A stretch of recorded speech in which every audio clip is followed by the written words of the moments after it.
New Durga jewellers Sirsa.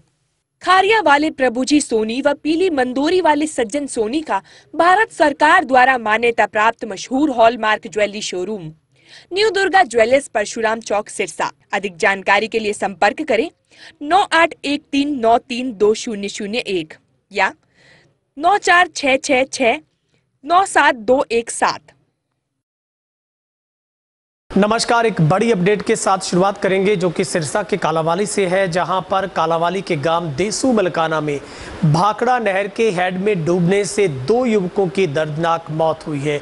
दरअसल ये कोई पहला मामला नहीं जब इस तरीके से युवक नहर में नहाने गए हो और उनकी मौत हो गई हो, बल्कि पुलिस प्रशासन के लाख दावों के बावजूद भी लोग नहरों पर नहाने से बाज नहीं आते हैं और अक्सर इस तरीके की लापरवाही का जो बच्चे शिकार होते हैं और उनको अपनी जान गंवानी पड़ती है। तो ये एक बड़ी अपडेट आपको बता रहे हैं। देसू मलकाना नहर में डूबने से 2 युवकों की मौत हुई है और घंटों की मशक्कत के बाद गांव के लोगों ने रेस्क्यू कर देर शाम इन शवों को बाहर निकाला है। मिली जानकारी के मुताबिक कालावाली निवासी 14 वर्षीय युवक रणजीत सिंह पुत्र अंग्रेज सिंह नहर में नहाने के लिए गया था। जैसे ही उसने नहर में छलांग लगाई तो जब डूबने लगा तो रंजीत को डूबता देखकर पंजाब के फुल्लो खारी के युवक वीरू पुत्र राजू राम, जिसकी उम्र करीब 18 वर्ष, ने भी पीछे छलांग लगा दी।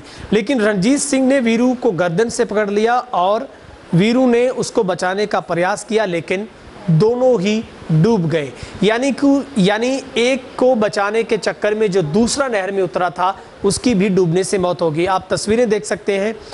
एक अन्य युवक अजय ने यह जानकारी दी है कि उसने रणजीत सिंह व वीरू को बचाने का प्रयास किया था, लेकिन एक बार तो बाहर ले आया, लेकिन फिर पानी का बहाव तेज होने की वजह से वो फिर अंदर चला गया और उनकी मौत हो गई। अजय ने बताया कि वो अपने 3 दोस्तों के साथ नहाने आया था और रणजीत अकेले आया था। कालावाली के थाना प्रभारी इंस्पेक्टर विक्रम सिंह ने मौके पर टीम के साथ पहुंचकर कड़ी मेहनत के बाद लोगों के सहयोग से शवों को बाहर निकाला। पुलिस की ओर से परिजनों के बयान पर शवों को सिरसा के नागरिक हॉस्पिटल में पोस्टमार्टम के लिए रखवाया गया है। तो अक्सर इस तरीके के हादसे होते हैं। कालावाली नहर पर यह कोई पहला हादसा नहीं, इससे पहले भी लोग हादसों का शिकार होते हैं और ख़ास करके भाखड़ा नहर, जिसकी गहराई ज़्यादा, पानी का बहाव तेज होने की वजह से यहाँ पर कितने ऐसे बच्चों को जान गंवानी पड़ी है। उक्त नहर में हेड है और पानी का बहाव बहुत तेज होता है, यही एक मौत का सबसे बड़ा कारण बनता है। भाखड़ा नहर में भी पानी का बहाव अधिक होने से, गहरी होने की वजह से हादसे होते हैं। हालांकि पुलिस प्रशासन की तरफ से नहर पर नहाने की पाबंदी लगाई गई है।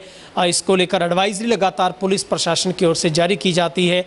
बार बार मीडिया के मामला संज्ञान में पुलिस की तरफ से लाया जाता है, लेकिन कहीं ना कहीं परिजनों का भी सबसे बड़ा इसमें दोष कहीं ना कहीं कहा जाएगा।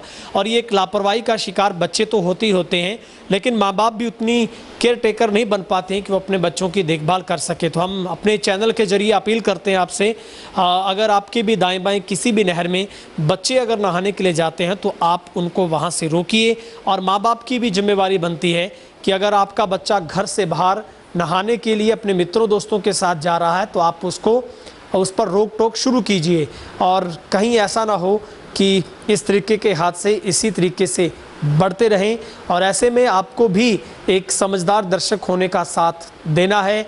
अगर आपको भी कहीं ऐसा दिखाई देता है तो आप पुलिस को सूचित कर सकते हैं, क्योंकि पुलिस प्रशासन की तरफ से पहले से ही नहरों में नहाने पर पाबंदी लगाई गई है। क्योंकि ऐसे हर वर्ष जब गर्मी का सीज़न आता है तो नहाने के लिए जो बच्चे वो नहरों का मूव करते हैं, रुक करते हैं, लेकिन वहाँ पर लापरवाही इतनी भारी पड़ती है कि एक को बचाने के चक्कर में कई बार 2-2, 3-3 जो युवकों की जान है वो चली जाती है। तो ऐसे में ये सबसे बड़ा हादसा है। 2 घरों के चिराग बुझे हैं, तो ऐसे में ये एक बड़ी लापरवाही कही जाएगी। ऐसे में प्रशासन को भी तत्परता से कार्रवाई करनी चाहिए और इस तरीके के अगर हेड पर भी अगर कोई बच्चे आ रहे हैं तो वहाँ पर भी एक जिम्मेवारी तय होनी चाहिए ताकि बच्चों को नहाने से रोका जा सके।